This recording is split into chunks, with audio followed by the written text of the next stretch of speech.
सरकारची अत्यंत महत्त्वाकांक्षी योजना असलेल्या लाडकी बहीण योजनेमुळे तिजोरीमध्ये मात्र खडखडाट निर्माण झाला। त्यामुळे सरकारला कर्ज काढावं लागणार आहे।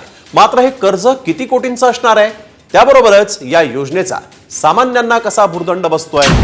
लाडकीसाठी हवेत 3000 कोटी।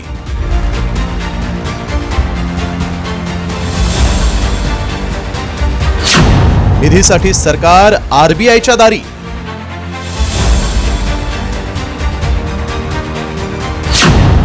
लाडकीमुळे इतर योजनांनाही कात्री।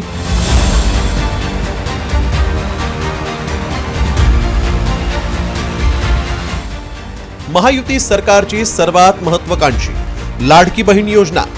आतापर्यंत लाडकी बहीण योजनेचे 4 हप्ते महिलांच्या खात्यात जमा करण्यात आले। मात्र राज्याच्या तिजोरीत खडखडाट असल्यामुळे सरकारवर कर्जाचा डोंगर वाढत चालल्याची माहिती समोर आली। तर त्या पार्श्वभूमीवर सरकारनं रिझर्व्ह बँकेचं दार ठोठावलंय। तर आठवड्याला 3000 कोटी रुपयांची मागणी करण्यात आली। मात्र सध्या खर्चाची स्थिती काय आहे पाहूया।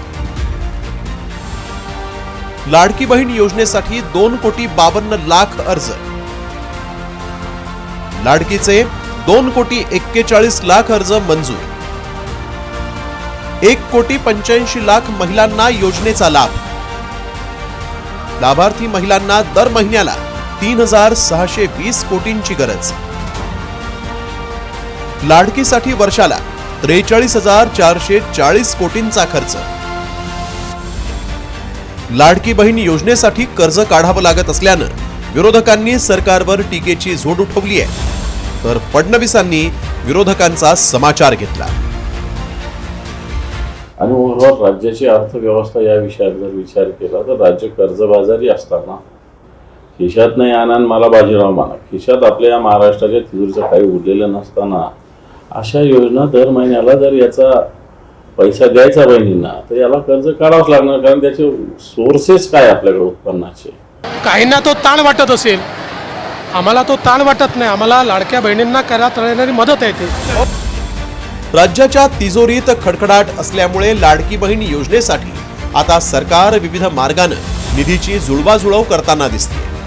त्यामुळे दस्त नोंदणीसाठी आता 100 आणि 200 रुपये नव्हे तर थेट 500 रुपयांचा स्टॅम्प खरेदी करावा लागणार आहे। त्यामुळे लाडकीच्या निधीसाठी इतर योजनांनाही कात्री लागणार की काय अशी शंका व्यक्त केली जाते। असं असलं तरी महायुती सरकारसाठी विधानसभा निवडणुकीत लाडकी बहीण गेम चेंजर ठरणार का, हा खरा प्रश्न आहे। ब्युरो रिपोर्ट, साम टीव्ही न्यूज।